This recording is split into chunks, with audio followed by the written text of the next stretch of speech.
Greetings, Patrick here, and welcome to Dollar Theater.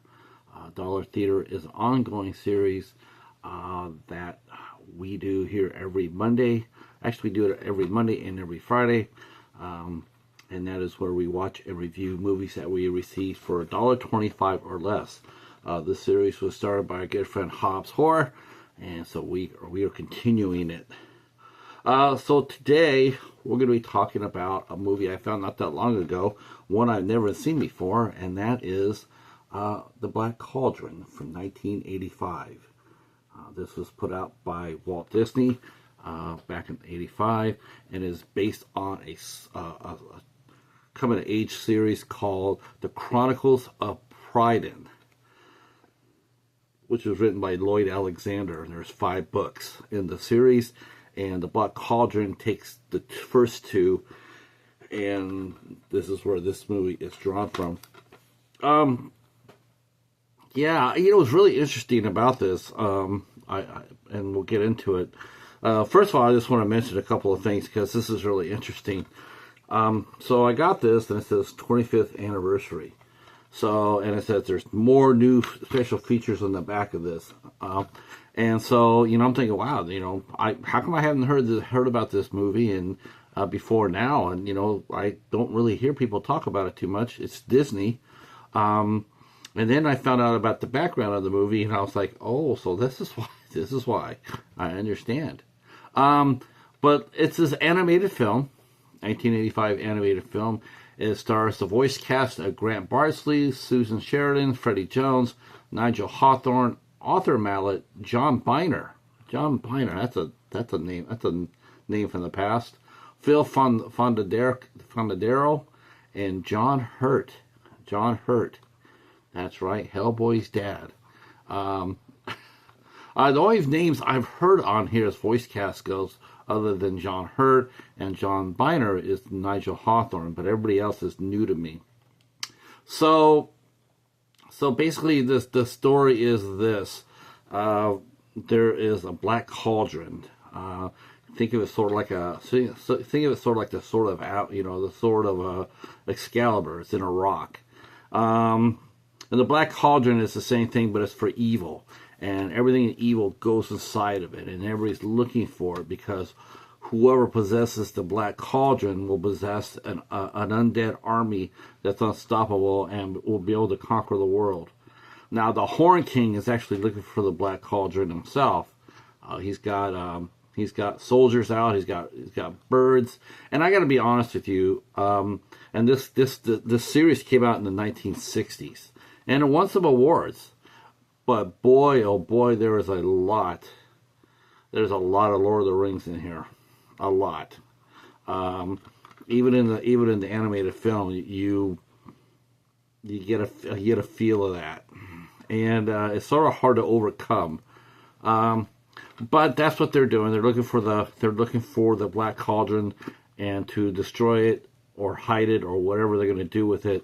And so we meet our young star, our young hero. His name is Taran, and he lives in a small house with an old man named Dalibin. Now, we don't know too much about Dalibin other than he is old, and he lives on the farm of. He also lives on the farm. He's also assistant pig keeper, so he takes care of this pig named Henwin. And of course, he's young. He's adventuresome. He wants to go out there and see the world. Not knowing that the world is quite nice where he's at. He still hasn't learned that yet. So Dalibin is trying to help him, keep him sheltered, and also keep the pig sheltered. But when the evil Horn King finds out about the pig, he comes knocking. And so Dalibin has to pack up Henwin and Taran and send them on the way, to hopefully an invisible, swamp forest, to keep them out of sight. But of course, Taran is young and reckless, and he ends up losing the pig.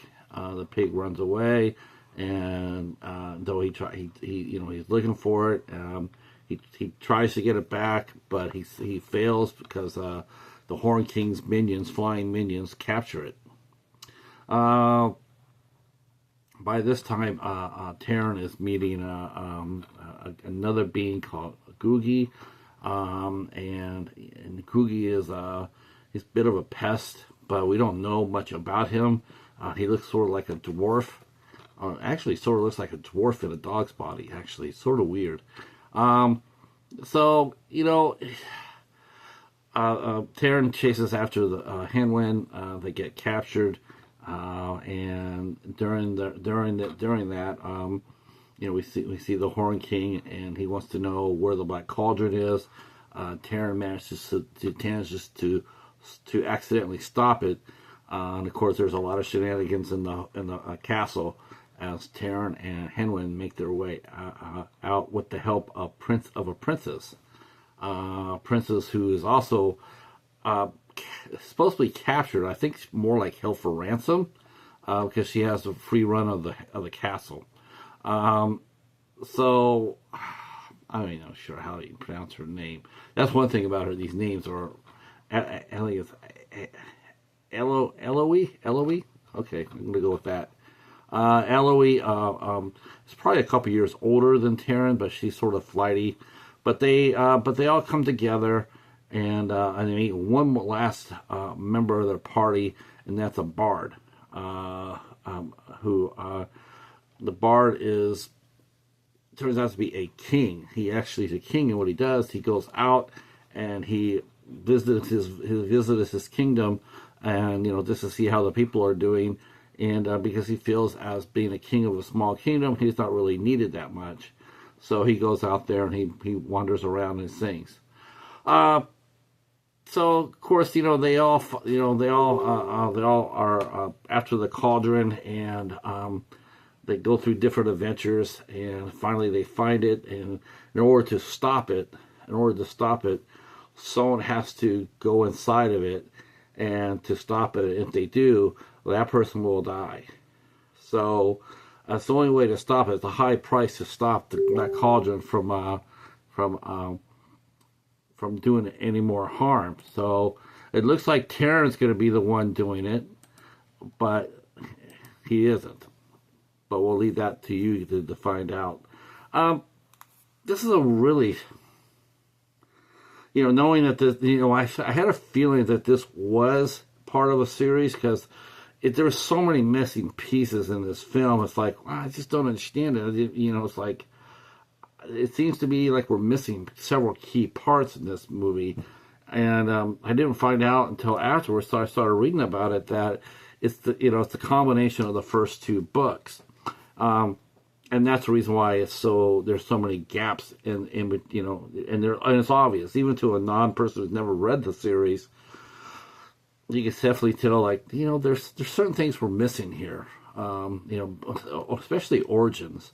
But again, so definitely not your typical Disney movie.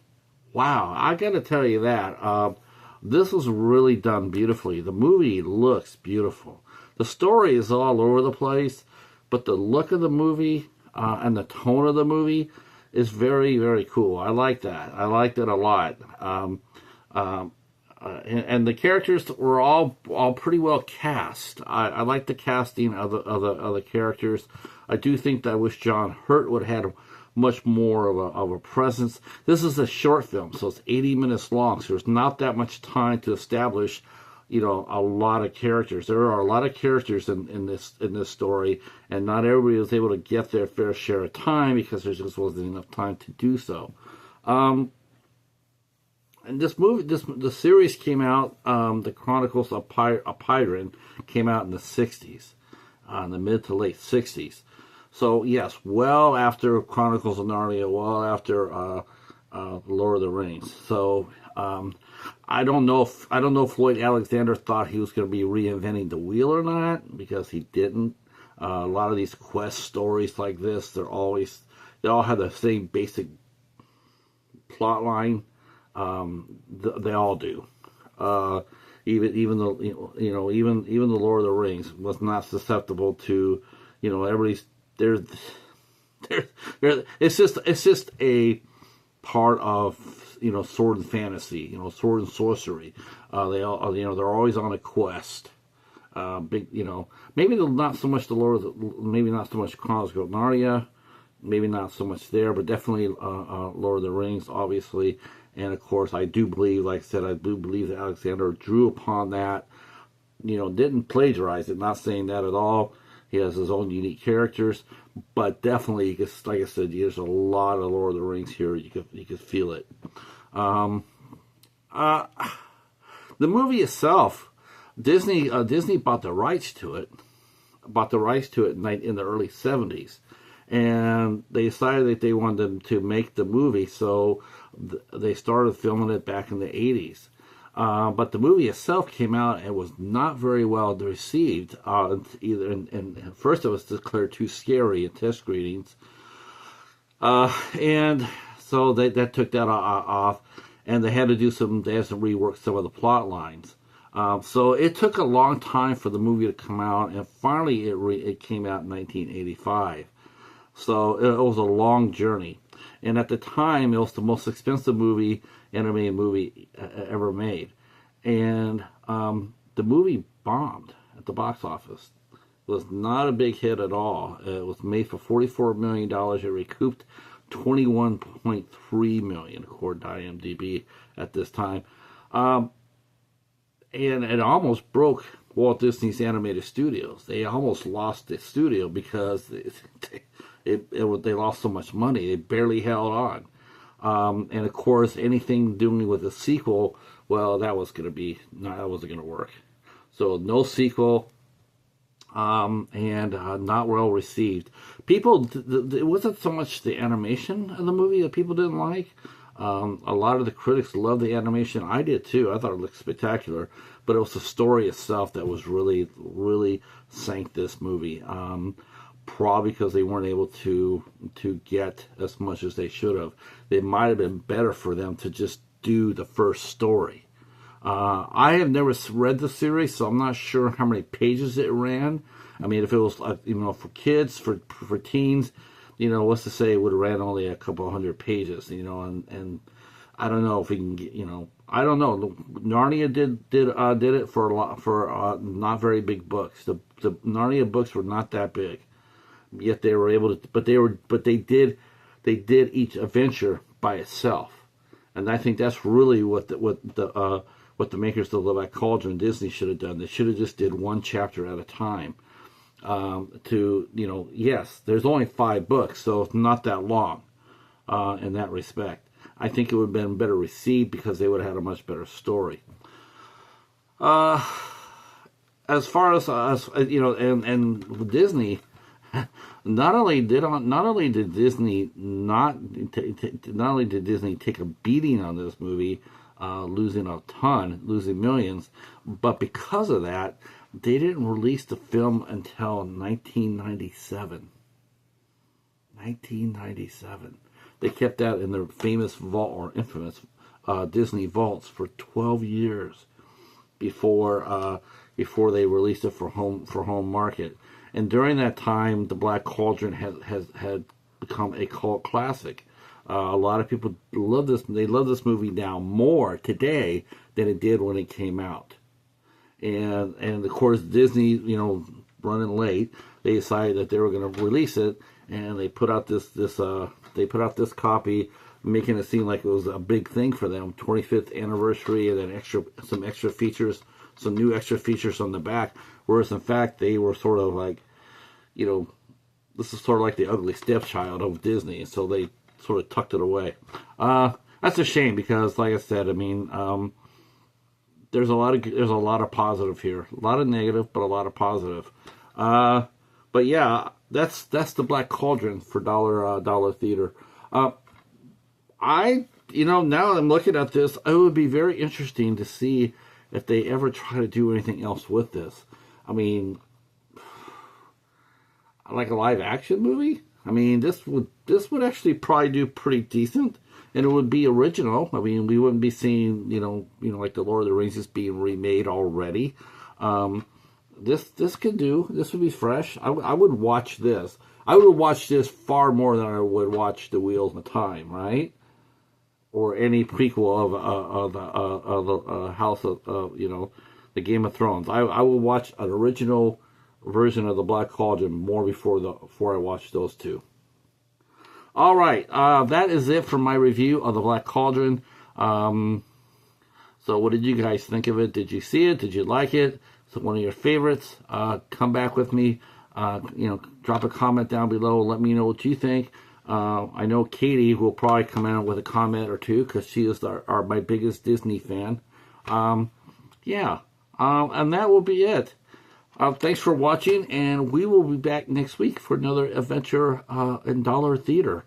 Or should I say, next week we'll have another adventure and another movie for Dollar Theater. All right. Thanks for watching, and if I'm acting all over the space, well, you would too if you had poison ivy all over your ass. All right, that's it. We'll talk to you next week.